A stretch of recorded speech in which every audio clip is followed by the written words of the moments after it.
साहब देश के 50 लोकप्रिय कलेक्टर में आते हैं और ये बस्तर के लिए भी बहुत बड़ी बात है। साहब, आपका साधना न्यूज के विशेष कार्यक्रम में बहुत बहुत स्वागत। धन्यवाद अर्जुन जी। तो सर, बात करें बस्तर की तो नक्सलवाद को अछूता नहीं छोड़ा जा सकता है। और जिस प्रकार से पिछले 2 वर्षों में देखा जा रहा है, जब से आप आए हैं, लगभग 2 वर्ष होने को आ गए हैं, ये दूसरी बार ऐसा समय होगा कि आप ग्रामीणों के साथ में, उनके साथ में रहने के लिए, उनको समझने के लिए आप दूसरी बार नक्सल क्षेत्र में गए। आखिर ऐसी विचार लोगों से जुड़ने की कहां से आती है जी?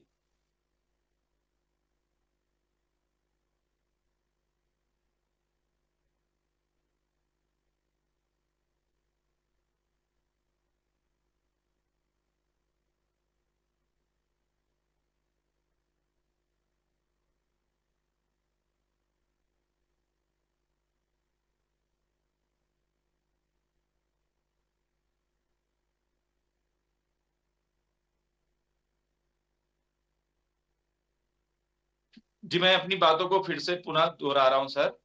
अ, बात करें ग्रामीणों से रूबरू होने की, तो आपका ये दूसरी बार है कि आप नक्सल क्षेत्रों में आपने ग्रामीणों के साथ में रात्रि बिताई, उनको समझा और बहुत सारी ग्रामीणों की समस्याएं जो थी उनसे आप रूबरू हुए। किस तरह से आखिर ग्रामीणों से ये जुड़ाव और आपका ये लगाव रहता है जी? अर्जुन जी, माननीय मुख्यमंत्री महोदय का स्पष्ट हम लोगों को निर्देश है सभी जिला कलेक्टरों को ज्यादा से ज्यादा फील्ड में जा करके जो राज्य सरकार की जो योजनाएं हैं उसका क्रियान्वयन सुनिश्चित करना है। और खास तौर पे जो संवेदनशील क्षेत्र बस्तर जैसे जो हो जाते हैं, वहां बहुत जरूरी होता है कि आला अधिकारी खुद मौके पे जाएं, खुद गांव में रुकें, जिससे कि जो लोअर अमला है, जो पूरा नीचे का अमला है सरकारी, उसको भी कॉन्फिडेंस आए कि वहां पर रह करके काम किया जा सकता है। तो लगातार हम लोग इसका प्रयास कर रहे हैं। पहले भी हम इसके साथ के साथ कुडेन में रात्रि विश्राम किए और अन्य जगहों पे भी किए और अभी अब नूतनपाल में भी किया। और ऐसे रात्रि विश्राम के समय, क्योंकि लोगों से ज्यादा समय हम बिता सकते हैं, ऐसे कई बार दौरा करने जाते हैं तो 2 घंटा 3 घंटा से ज्यादा समय हमको नहीं मिलता है किसी भी गाँव में। तो ऐसे में ज्यादा बैठते हैं तो उनसे फीडबैक भी मिलता है। कई ऐसी चीजें होती हैं जो कई बार हमारे संज्ञान में कुर्सी पे बैठे बैठे, टेबल में बैठे बैठे नहीं आती, ऑफिस में बैठ के नहीं पता चलती है। फील्ड में रहते हुए लोगों का एक अच्छा फीडबैक मिलता है, क्या योजना में सुधार कर सकते हैं, नई योजनाएं क्या ला सकते हैं। जैसे इस बार हमें पता नहीं था, मुतनपाल के पास एक सल्फी झरना है जो कि प्राकृतिक सोर्स है पानी का। और जो दंतेवाड़ा का जो रूट है बारसूर से चित्रकूट का, वो एक पर्यटक का के लिए बहुत ही रोमांचक रूट है। उस रूट से हार्डली 4 किलोमीटर दूर है, तो उसको बहुत आसानी से एक पर्यटन स्थल के रूप में विकसित किया जा सकता है। इस प्रकार के अनेकों आइडिया जब उनके साथ बैठते हैं तो चर्चा करते हुए सामने आते हैं, और उससे हमको भी प्रशासन का कार्य करने में बहुत आसानी। लेकिन एक बड़ी बात है कि ग्रामीणों से ये किस प्रकार का लगाव है, क्योंकि नक्सल क्षेत्र नूतनपाल की अगर बात करें तो वो एक नक्सल क्षेत्र है। और आसपास के क्षेत्रों की बात करें तो जैसे आपने बताया कि वहां पे एक प्राकृतिक झरना है, तो कुछ लगाव होगा जरूर आपको प्रकृति से, उसके बारे में बताएं जी। निश्चित रूप से यहाँ बस्तर में कई बार बोलता हूँ कि बस्तर की पोस्टिंग अपने आप में एक भगवान की देन है कि इतना यहाँ पर काम करने का मौका मिला। बहुत सरल स्वभाव के लोग हैं यहाँ पे और बहुत ज्यादा संतोषी लोग हैं। तो जैसे कई बार हम देखते हैं प्लेन के एरियाज में, कई बार बतौर कलेक्टर हम जब जाते हैं तो हम बोलते हैं क्या समस्या है, तो लोगों के पास एक लिस्ट बनी होती है, ये 50 समस्याएं 100 समस्याएं हैं, आप इसको त्वरित निराकरण करें। यहाँ पर उल्टा है। यहाँ पर हमको कई बार पूछना पड़ता है, कई बार बैठना पड़ता है। बात बैठते बैठते कई बार, जैसे एक उदाहरण देना चाहूंगा, एक बच्ची थी जो खाना सर्व कर रही थी, उसके घर में हम लोग रुके थे। तो हमने पूछा कितना पढ़ी, तो बोले 8वीं पढ़े। बोला क्यों नहीं पढ़े, तो जाति प्रमाण पत्र नहीं बना। बोला कैसे नहीं बना, वो तो बहुत आसानी तरह से आजकल हम स्कूल में जाके बनाते हैं। फिर पता चला कि उस पूरे गांव के क्षेत्र में 1-2 गांव ऐसे हैं जो कई लोग बाहर से आए हैं और हजारों की संख्या में ऐसे लोग हैं जिनका जाति प्रमाण पत्र नहीं बन पा। तो जी। रोजमर्रा में हम उम्मीद करें कि ऑफिस आकर के हमको बताएंगे, तो वो नहीं हो पाता। उनको भी आदत सी हो गई है कि अब ये चीज नहीं होगा। तो इस तरह से कई अनेकों चीजें निकलती हैं। और बस्तर में निश्चित रूप से एक अनूठा अनुभव रहता है। यहाँ का रहन सहन खान पान बहुत अलग है। और जब लोगों के साथ रहते हैं तो वो भी प्रशासन को एक नए नजरिए से देखते हैं। कई बार ऐसे जो संवेदनशील क्षेत्र होते हैं, जैसे मुतनपाल हुआ, कुलेन भी हुआ, वहां आज की डेट में हम देखेंगे तो नक्सलवाद की समस्या नहीं है। लेकिन जी। लोगों को क्योंकि ऐसे ही पहचान मिल गई है कि नक्सली क्षेत्र है, आतंक रहता है वहां पर, वायलेंस रहता है, तो लोग भी अपने आप को उसी ढर्रे में एक महसूस करते हैं। तो जब पूरा प्रशासन जाता है अगले दिन, जब हम चौपाल लगाते हैं, सभी विभाग रहते हैं उसमें, तो उनको भी एक विश्वास जगता है सरकार के प्रति और वो लोग भी हमसे जुड़ते हैं। एक और बड़ी बात अगर बात कहें कि विकास की, जिस तरह से आपने कहा, और एक नया नाम देने की बात, क्योंकि अभी जिस झरने की आप बात कर रहे हैं तो कहीं ना कहीं अब वो एक पहचान बनेगा बस्तर के लिए। बात करें अगर बस्तानार क्षेत्र की, तो बस्तानार क्षेत्र में हल्दी और जो कॉफी की जो ये खेती की जा रही है, इनके बारे में किस तरह से लोगों को क्या फायदा मिलेगा इससे जी? बहुत अच्छा सवाल है अर्जुन जी। अभी जो बस्तर की कॉफी, जिसको माननीय राहुल गांधी महोदय भी अभी आए थे, तो उन्होंने भी उसको उसका स्वाद लिया और निर्देशित किया कि उसको इंटरनेशनल ले जाएं। उसके पीछे एक जो मेन वजह है उसके पॉपुलर होने की, कि जो ऐसे संवेदनशील क्षेत्र हैं जहां से आज की डेट में नक्सलवाद गतिविधियां जहां नहीं होती है या ना के बराबर होती है, वैसे क्षेत्र हम जनरली देखते हैं, तो देखते हैं कि थोड़ा पठार क्षेत्र होता है, थोड़ा ऊपर होता है, एलिवेशन होता है, थोड़ा जंगल का क्षेत्र होता है। तो वहां धान की जो प्रोडक्टिविटी है, उसकी जो यील्ड है, उत्पादन है, वो कम होता है। तो ऐसे किसानों को हम फोकस करके वहां पर कॉफी लगवा रहे हैं और देखने लाखों रुपए की आय उसकी सालाना बन जाती है 2 साल बाद। तो कई किसान उसमें, ट्राइबल किसान आ रहे हैं जो उनको वनाधिकार का पट्टा सरकार ने दिया है, उस पट्टे की भूमि पे कॉफी लगाना चाह रहे हैं और एक इकोनॉमिक मॉडल हो सकता है। तो कल को जब आप बस्तर की कॉफी पियेंगे तो आपको भी ऐसा महसूस होगा, और सही महसूस होगा, मैं मानता हूँ कि इस कॉफी से जो आय, जो मैं जो पैसा खर्च कर रहा हूँ इस कॉफी को पीने में, वो ऐसे लोगों तक के जेब तक जा रहा है जो कि वास्तव में नक्सलवाद से प्रथम दृष्टिया प्रभावित थे और आज उनका जीवन में सुधार। तो ये एक, ये नहीं कहा जा सकता है कि बस्तर की काफी दिलाएगी बस्तर को दुनिया में एक नई पहचान? बिल्कुल कहा जाता है। लगभग कितने ऐसे किसान हैं जो इसमें लाभान्वित होंगे? अभी वर्तमान में हमने 100 एकड़ में कॉफी का उत्पादन कर रहे हैं। 500 एकड़ हमारा तैयार हो गया है, इसी वर्ष में उसमें प्लानिंग हो जाएगी। और आने वाले समय में, क्योंकि माननीय मुख्यमंत्री महोदय ने भी इसका बहुत ज्यादा इसमें रुचि ली है, टी और कॉफी बोर्ड की स्थापना कर दी है अभी राज्य में, तो 5,000 हेक्टेयर तक का हम लोग अभी टारगेट कर रहे हैं। अगले 3 वर्ष में हम लोग लोगों तक पहुंचेंगे इसमें। और जशपुर एरिया में जो चाय का उत्पादन होता है उसको भी इस बोर्ड के तहत जोड़ा जाए। सर, एक बहुत बड़ी बात मैंने शुरू में ही कही थी कि आखिर क्या है लोकप्रियता की अगर बात देखें तो देश में, चूंकि अगर देश की बात करें तो 742 समथिंग जो है जिले हैं अपने पूरे देश में, और उसमें 50 की जो लिस्ट है उसमें आपका भी नाम है। ये तो अब आप ही का बड़प्पन है, लेकिन मैं मानता हूँ कि जब लोगों से जुड़ करके हम लोग काम करते हैं, तो कई लोग उसको लोकप्रियता के एंगल से भी देखते हैं और कई लोग ये भी देखते हैं कि अच्छा रिजल्ट बस मिलता रहे और जो शासन प्रशासन की जो योजनाएं हैं उसका लाभ लोगों तक मिले, बस यही हमारी कोशिश रहती है। डिमरापाल में जो एक अंतर्राष्ट्रीय कहें तो क्रिकेट जो मैदान बन रहा है, तो क्या इससे जो क्षेत्र के लोग हैं उनको खेल का बढ़ावा देना की प्राथमिकता है? बिल्कुल। अभी हम लोग जो विजन पे काम कर रहे हैं वो है बस्तर का जो, वो बस्तर आदिवासी अंचल है, आप भी बखूबी उसको जानते हैं। यहाँ नैसर्गिक प्रतिभा, इसको हम कैसे एक बेहतर प्लेटफॉर्म, तो हमारे आदिवासी बच्चे,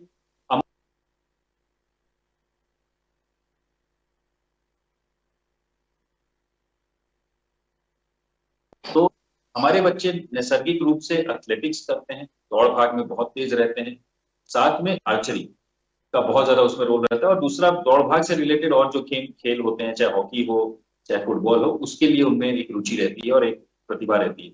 तो उसको देखते हुए हम बस्तर जिले में इस तरह का अधोसंरचना डेवलप कर रहे हैं कि आने वाले समय में इंटरनेशनल इवेंट्स इन खेलों के हो सके। अभी 26 जनवरी की सुबह माननीय मुख्यमंत्री महोदय ने एक अंतर्राष्ट्रीय स्तर की आर्चरी एकेडमी की घोषणा की है बस्तर जिले में। शहीद गुंडालूर जी के नाम पे एकेडमी रहेगी। उसी तरह से हम लोग एथलेटिक्स के भी जी जी। बना रहे हैं। डिमरापाल की जहां आपने बात की, वहां माननीय धर्मपाल सैनी जी, जिनको पद्मश्री भी मिला है, उनका एक आश्रम संचालित है। वहां की बच्चियां मैराथन में देश विदेश में इनाम जीती, लेकिन आज तक भी उनको जो एक पुरानी उनकी डिमांड थी कि हमको एक एथलेटिक ट्रैक मिल जाए, हमारा एक अपना खुद का हॉकी ट्रैक हो, जहाँ की फील्ड हो जाए, वो नहीं हो पाया। तो आज माननीय मुख्यमंत्री महोदय के निर्देश पे हम लोग ये उनको प्रोवाइड कर रहे हैं। तो निश्चित रूप से जो बस्तर का जो नैसर्गिक टैलेंट है स्पोर्ट्स में, वो बाहर जाएगा। और दूसरा, आज हम देखते हैं कि बस्तर के बच्चे जब बाहर जाते हैं तो जो चुनिंदा बच्चे, 2 बच्चे 4 बच्चे जो जाते हैं, उन्हीं को देखने को मिलता है बाहर। जी लेकिन जी। बाहर के इवेंट्स यहाँ कराएंगे, अंतर्राष्ट्रीय इवेंट्स कराएंगे, तो हमारे और हजारों लाखों बच्चों को, कोचेस को देखने को मिलेगा, एक एक्सपोजर होगा, और निश्चित रूप से बस्तर पूरे विश्व में अपना परचम लहराएगा। अगर बात करें महिला सशक्तिकरण पे, तो महिला सशक्तिकरण को लेकर के जो है किस प्रकार से काम किए जा रहे हैं बस्तर में? महिलाओं को लेकर के लगातार उनके रोजगार पे काम किया जा रहा है। अभी आपने वास्तवनार की बात कही, तो बहुत अच्छा लगा हमें देख करके हमारे सारे महिला स्व सहायता समूह जहां भी हम गए, चाहे मिनी राइस मिल जहाँ चला रहे हों, चाहे इमली का काम कर रहे हों, चाहे बंधन को लेकर के अलग अलग काम कर रहे हों, बहुत ज्यादा सक्रिय थे। और हर जगह महिला समूह सामने आकर के बोल रहे थे कि हमको ये चाहिए। तो उससे दिख रहा था कि वो कितना रुचि रखते हैं। और एक मेन लोगों का जो रोजगार का साधन हो गया है आजकल, वो महिला स्व सहायता समूह के माध्यम से हो गया है। और अभी आपने कुछ देर पहले बोला था हल्दी के बारे में। बस्तर की हल्दी में जो क्यूक्यूमिन की जो मात्रा है, वो लगभग वर्ल्ड में सबसे अच्छी जो ग्रेड है उसमें आती है। तो देश में अगर एक बार हम बस्तर की हल्दी प्रोडक्शन करके यहाँ मार्केटिंग करें यहाँ से, तो पूरे देश में बिकेगा और इनफैक्ट इंटरनेशनल मार्केट में भी जा सकता है। तो अब जी महिला सहायता समूह के साथ हम वो क्लस्टर डेवलप करें, ये जी सारा जी ये सब महिलाएं करेंगी। जी हल्दी जी जी से लेकर हल्दी के प्रोसेसिंग की, पैकेजिंग की। और ऐसे जो क्षेत्र है, बक्सरना दरभा का जो क्षेत्र है जो और संवेदनशील है, वहां जी पर जी हम काम कर जी। अगर जिस तरह से बस्तर की बात कही जा रही है, अभी जब सीएम साहब लास्ट टाइम आए थे तो उन्होंने एक वहां पर जो नाट्य कला के लिए एक व्यवस्था बनाई थी, उससे भी थोड़ा सा लोगों को रुझान आया होगा, तो उसके बारे में भी थोड़ा सा जिक्र करें जी। एक हमने यहाँ संस्था बनाई है अर्जुन जी, बादल नाम से, Bastar academy of dance art and literature. तो जी जी जैसे नाम है, इसलिए बस्तर के जो परंपरागत कला है, चाहे वो नृत्य कला हो, चाहे वो जी साहित्य हो बस्तर का, हल्बी और बूंदी, और जो स्थानीय भाषाएं हैं, भतरी हो, धुरवी हो, अनेकों डायलेक्ट यहाँ पर चलते हैं। तो जी वर्षों से, दशकों से जो यहाँ के आदिवासी समाज हैं, उन लोगों की ये डिमांड थी कि उनके समाज में जो रहने सहने का तरीका है, जो बोली भाषा है, जो लोकगीत है, पुरानी जो कथाएं हैं, उनका दस्तावेजीकरण हो और उनका प्रमोशन हो। तो इसको जी देख बहुत ही सुंदर कैंपस हमने यहाँ बस्तर में बनाया है। माननीय मुख्यमंत्री महोदय ने उसका लोकार्पण भी किया अभी हाल में, और उससे सारे आदिवासी समाज, ना सिर्फ बस्तर जिले के, सातों जिलों के समाज यहाँ से जुड़े हैं। उन सबके नोडल उसमें काम करते हैं, और उनके माध्यम से अंतर्राष्ट्रीय एजेंसीज उनके साथ एमओयू कर रही हैं। कई लोग बस्तर में काम करते हैं, आपको भी पता है, अलग अलग फील्ड में काम करते हैं। जी जी जी उनको नहीं मिलता था कि कैसे हम स्थानीय भाषा में जाएं। तो कल को जैसे मान लीजिए आपको ही कोई स्थानीय भाषा में एक कोई प्रोग्राम कराना है या कोई एक प्रोग्राम टेलीकास्ट करना है, तो बादल एक इंटरफेस होगा, एक प्लेटफॉर्म होगा जिसके माध्यम से आप बहुत आसानी से कार्यक्रम कर सकते हैं। और आने वाले समय में जो भी अधिकारी कर्मचारी यहाँ पोस्टेड होंगे, बाहर के रिसर्चर्स जो भी बस्तर पे रिसर्च करना चाहेंगे, उनके लिए एकेडमिक इंस्टीट्यूशन का काम करेगा। कई डिग्री कोर्सेज यहाँ पर हैं, अभी खैरागढ़ यूनिवर्सिटी से भी हमारा एमओयू हुआ है, और भी अन्य यूनिवर्सिटी से एमओयू हो रहा है, जिसमें बस्तर के कल्चर पे यदि आप पढ़ना चाहें तो 3 दिन जी से लेकर के 3 वर्ष तक के कोर्स आपको यहाँ पर बादल के माध्यम से मिलेंगे। तो मैं मानता हूँ कि ये बहुत दूर जाएगा बस्तर के कल्चर के संवर्धन के लिए और उसको और प्रमोट करने के लिए। जी। तो ये एक मैं समझता हूँ कि एक बहुत अच्छी पहल भी हुई है। और जिस प्रकार से जो बस्तर के बच्चे जो नक्सलवाद की तरफ आकर्षित होते थे, कहीं ना कहीं अब बस्तर के बच्चे बादल की तरफ आकर्षित होंगे और अपनी जो है छब जो हुनर है उनका वो दिखाएंगे। बात करते हैं चिराग परियोजना की, क्योंकि अगर पूरे बस्तर की बात करें तो बस्तर जो जिला है उसमें 595 ग्राम पंचायत लगभग लगभग, यानी किसानों की संख्या भी बहुत ही अत्यधिक है। तो ये चिराग किस तरह से लोगों को उसमें फायदा पहुंचाएगा जी। पहला जो आपने पॉइंट बताया, जब आप नक्सलवाद के भी जड़ों में जाएंगे तो आपको देखने को मिलेगा वो भी हमारे आदिवासी भाई बहनों तक पहले उनके कल्चर के माध्यम से पहुंचते हैं। तो जी जी आपने जी बात बोली कि अब नक्सलवाद की तरफ अगर कोई अपने कल्चर के बहाने से जा रहा है, उससे बहुत बेहतर है कि वो बादल की तरफ जुड़े। उसमें आप के माध्यम से रोजगार भी बेहतर मिलेंगे और इंटरनेशनल एक्सपोजर मिलेंगे, क्योंकि नक्सली कभी नहीं चाहेंगे कि हमारे गांव का बच्चा बाहर जाए। तो जी उनको वो जितना कम पढ़े उतना उनके लिए अच्छा है। तो जी जी बादल वो उसको अपने स्थानीय कल्चर के परिवेश में उसको एक अंतर्राष्ट्रीय स्तर की पढ़ाई करने को मिलेगा। तो ये पहला था। दूसरा, आपने जो चिराग परियोजना के बारे में अभी जिक्र किया, हाल में ही माननीय मुख्यमंत्री महोदय ने एक इसका लॉन्च किया है, इस परियोजना का। बस्तर के सातों जिले और मुंगेली को इसमें जोड़ा गया है पहले चरण में। वर्ल्ड बैंक द्वारा पोषित ये बहुत ही महत्वाकांक्षी योजना है, जिसमें हम पहले चरण में बस्तर और बकावंड जो क्षेत्र है हमारा, इसमें हम लोग फोकस कर रहे हैं और कैसे किसानों तक पहुंच करके उनकी आय की वृद्धि कर सकते हैं, उस पर हमारा अभी पूरा प्लानिंग चल रहा है। गौठान जो योजना है, नरुआ गरुआ गुरुआ बाड़ी के तहत जिसमें हम काम कर रहे हैं, उसको जी भी हमने देखा है बस्तर में जो रिक्वायरमेंट है वो हो सकता है दुर्ग, रायपुर, बिलासपुर से बहुत अलग। तो बस्तर के जो स्थानीय किसान हैं उनका जो परंपराएं हैं उससे जोड़ते हुए कैसे हम गौठान को चलाएं, ये हम लोग लगातार प्रयास कर रहे हैं। और चिराग परियोजना के माध्यम से इन प्रयासों को वित्त पोषण भी हो पाएगा और निश्चित रूप से ये जो हमारा जितना प्रयास है ये आगे बढ़े। जी, अगर भौगोलिक दृष्टिकोण से कहें तो देखें, एक तरफ से आपके क्षेत्र में जो है उड़ीसा बहुत ज्यादा सक्रिय है, तो क्या कुछ एक दबाव तो रहता ही है। और ऐसे समय में अगर पीछे की बात को झांक करके देखें तो कोरोना महामारी के समय में भी आप ने अपने जिले में बहुत अच्छा काम किया। बहुत ऐसे क्षेत्र हैं जो वहां के जो लोग हैं वो डिपेंड है हमारे क्षेत्रों पे। तो क्या कभी इन बीचों में ऐसी स्थिति उत्पन्न हुई कि वो बाधक बनता हो बस्तर के लिए? अब मैं मानता हूँ कोरोना के समय तो निश्चित रूप से हमको विशेष ध्यान देना पड़ता है। उड़ीसा बॉर्डर के माध्यम से कई लोगों का यहाँ पर आना जाना रहता है। खास तौर पे जो हमारे बॉर्डर एरियाज है वहां पर लोगों के पारिवारिक संबंध भी है अक्रॉस द बॉर्डर। कुछ लोगों की जमीन उड़ीसा में पड़ती है और वो लोग खेती कर यहाँ पर, ऐसे भी कई केसेस हैं। लेकिन जी तो बस्तर का जैसे विकास हो रहा है, चाहे बस्तर में अगर एयरपोर्ट अभी शुरू हो गया जगदलपुर में, तो उड़ीसा निवासी भी उसका फायदा उठा रहे हैं। बस्तर जी में गांव में चाहे महारानी अस्पताल हो या डिमरापाल अस्पताल हो, उसमें वृद्धि हुई है। तो उड़ीसा के भी बहुत पेशेंट यहाँ पर अलग अलग जिलों में आते हैं अपना उपचार कराने के लिए। तो जो ये विकास हो रहा है ये सिर्फ छत्तीसगढ़ तक सीमित नहीं है। मैं बोलूंगा छत्तीसगढ़ में जरूर हो रहा है, बट उड़ीसा वासी भी उसका फायदा उठा रहे हैं। और उसको मैं बाधा के बजाय मानता हूँ कि हमारे देश का विकास हो रहा है और अच्छी दिशा पकड़ा हुआ है। आपके यही विचार हैं जिन्होंने जो 50 की लिस्ट है उसमें आपको ला करके खड़ा कर दिया है। एक दूसरी बात करते हैं कि इस क्षेत्र में क्या बस्तर का जो भौगोलिक स्थिति है, यहाँ पर हम अगर पर्यटन के जो है साधन को और कहें तो सहज बनाएंगे तो यहाँ पर बाहरी आगंतुकों का आना बढ़ेगा? जी बहुत ठीक बोला आपने। बस्तर में टूरिज्म का बहुत ज्यादा पोटेंशियल। समस्या जो है वो ये है, एक तो छवि की समस्या है कि लोग अभी भी बस्तर के नाम से ही डरते हैं। और हमको बहुत दूर जाने की जरूरत नहीं है। रायपुर दुर्ग के भी लोग कई बार ऐसा सोचते हैं कि बस्तर जाएंगे तो पता नहीं कैसा होगा क्या होगा। तो एक ओवरऑल उनको ये अंतर नहीं समझ में आता है कि बीजापुर के जगरगुंडा इलाके में और चित्रकूट वाटरफॉल में क्या अंतर है। और सेफ्टी के दृष्टिकोण से ये एक बहुत बड़ी चुनौती हम फेस करते हैं। लेकिन इसमें अच्छाई जो अभी हमको देखने को मिल रही है वो ये है कि जो हमारे जब गांव वाले जुड़ जाते हैं हमारे प्रयासों से, तो जी नेगेटिविटी भी कम होती है। और जो लोग एक बार आ जाते हैं वो फिर एक बार आकर के संतुष्ट नहीं होते, वो फिर कई बार वापस आते हैं और अपने जी दोस्तों को लेकर आते हैं।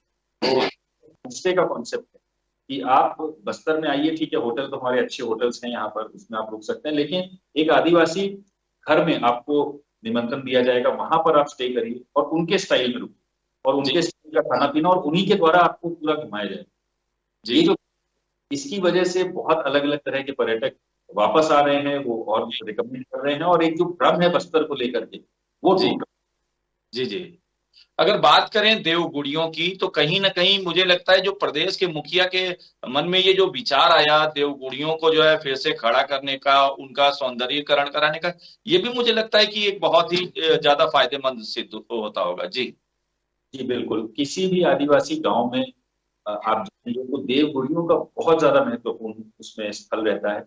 कोई भी मेरे मुझे अभी बादल में हम लोग एक मीटिंग कर रहे थे तो एक समाज के अध्यक्ष ने बताया कि जब वो गांव की सीमा से भी बाहर जाते हैं तो अपने देव का स्मरण करते हैं। और बहुत सारे अलग अलग देवी देवताओं का यहाँ पर निवास माना जाता है। जी तो इसके लिए बहुत जरूरी है कि देवगुड़ी को हम ना सिर्फ बेहतर सुविधा दें, एक अच्छा एक साफ सुथरा माहौल हो वहां पर, बट देवगुड़ियों के माध्यम से हम कई सारे अच्छे व्यवहार भी लोगों में ला सकते हैं। हम कई जी बार करते हैं कि अनीमिया को भगाना है या फिर सुपोषण लाना है, तो बच्चों के खान पान से संबंधित जी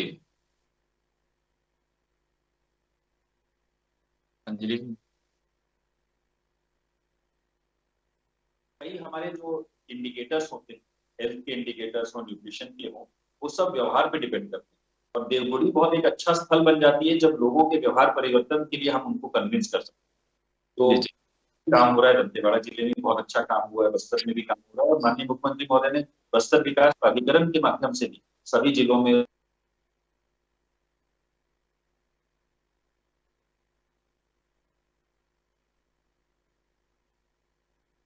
जी जी जी। हम देवगुड़ियों पे थे और देवगुड़ियों पे चर्चा हो रही थी। देवगुड़ी एक कहें तो बस्तर के लिए एक नई पहचान बनती हुई दिखाई दे रही है। और कहीं ना कहीं अगर देवगुड़ी की बात करें तो कहीं ना कहीं अगर देवगुड़ी की बात करें तो ये बहुत ही आगे के समय में जो कहें जो लोग भटक जाते थे, मैं इसको फिर से नक्सली इज्म की तरफ जोड़ रहा हूं सर, जो लोग भटक जाते थे वो आज अपनी देवगुणियों को देख करके, अपनी सभ्यता को देख करके, क्योंकि यहाँ के जो ग्रामीण भाई हैं उनकी वो सभ्यता नहीं थी जिनमें वो भटक गए थे। आज मुझे लगता है कि प्रदेश के मुखिया ने ये जो सोच करके देवगुणियों का कायाकल्प करा है, कहीं ना कहीं बस्तर के जो व्यक्ति हैं वो फिर से अपनी इस खुशहाल भरी जो जीवन शैली थी उसमें लौटते नजर आ रहे हैं सर।